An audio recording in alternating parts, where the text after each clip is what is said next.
The general population's behaviour, and in particular your client's behaviour, is an incremental and very important part of their health and fitness journey. It is our habits and behaviour that often determine our success. A very common motivation theory you may be familiar with is the trans-theoretical model, or the stages of change. It is used to help clients make positive changes to their behaviour and establish their readiness to make these changes. The model explores the thought process a client will go through when looking to change their behaviour. This is not usually a quick process or a decisive one, but one that can take a long time and is usually a continuous cycle. It is a model and not a theory, so behavioural theories can be applied to stages of the model if required by an individual client. The premise of this model is that people will move through the 6 stages of change. The 6 stages are pre-contemplation, contemplation, preparation, action, maintenance, and then relapse and termination. Now, let's talk through each of these stages and a strategy you can use. So we have pre-contemplation. This is when the individual would not be intending to take any action within the next 6 months.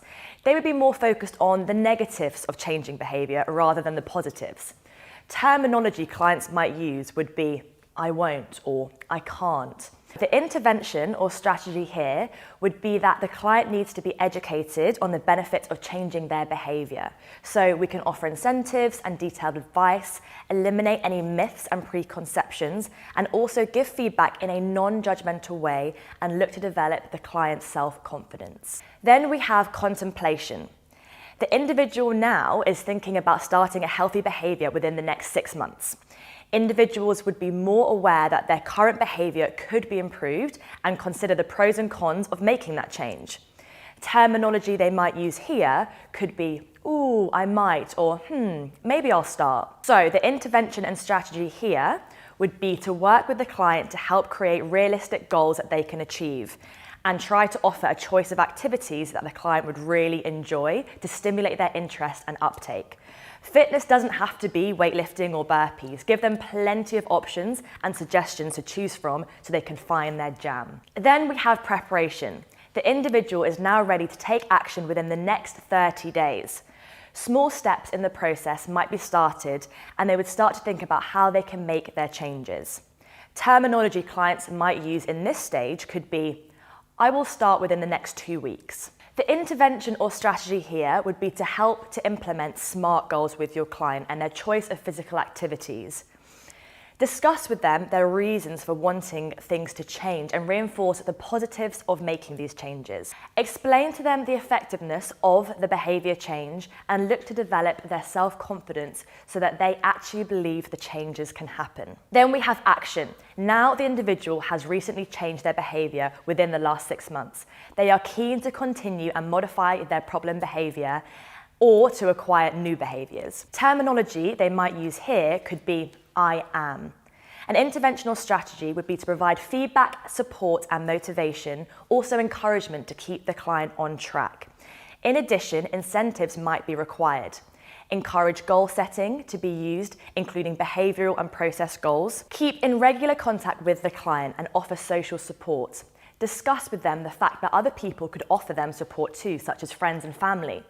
A buddy system at the gym is also a great way to keep them accountable when you're not actually in touch with them. Then we have maintenance. So the individual has now sustained their behaviour change for more than 6 months and anticipate that this will continue. They will work hard to prevent relapse to the earlier stages of the behaviour model. Terminology they may use could be, I am currently. An intervention or strategy here could be to reassess their SMART goals and revisit key milestones. You can also introduce different training methods to keep your client motivated. Think about ways to also boost your client's intrinsic motivation. Use positive reinforcement, and also the use of fitness assessment results could be a really good way to demonstrate the progress that they have made so far. Then we have relapse. So the individual has now no more intent on returning to the previous stages of the model and they have returned to their old habits. Terminology they might use could be before I used to. So an intervention or strategy here would be to reassess their goals and amend them to suit the new circumstances, provide extra support and motivation, as both will probably have been reduced. Try to explain to your client that they should not feel embarrassed or upset, and a relapse is a very normal part of making a lifestyle change. Discuss possible reasons for the relapse and put in place strategies to overcome these barriers in order to prevent a similar situation happening again in the future. Then we have termination. The individual has no desire in returning to the previous stages or going back to old habits. They are intent of continuing with the new behaviours. It is not certain if anyone ever arrived at this last stage, but as the fitness professional, if you feel like you have a client that is, then follow the suggestions made for the maintenance stage. Whilst we are discussing the topic of motivation, there are two common terms frequently used. Firstly, intrinsic motivation. This relates to behaviour that gives the client a reward internally, such as participating in sport because of the enjoyment. Basically, it makes them feel great. This behaviour itself is a reward, so there is no requirement for external rewards. Examples of this include studying a subject you find interesting, participating in a sport because you enjoy it, completing a 1,000-piece jigsaw because you find it challenging, or cleaning your room or car because you like tidying up. Then we have extrinsic motivation. This is when people are motivated to perform a certain behaviour or take part in a physical activity for the desire to earn a reward or to avoid punishment.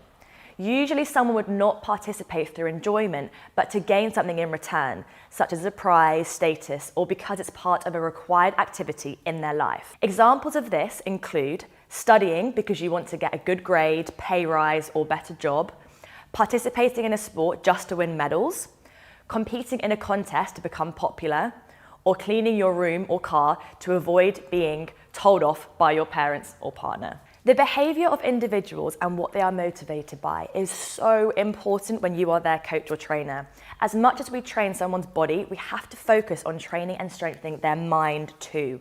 There are a lot of additional behaviour change books and podcasts where you can learn more about this area, which I use all the time to ensure I keep upskilling myself as a coach.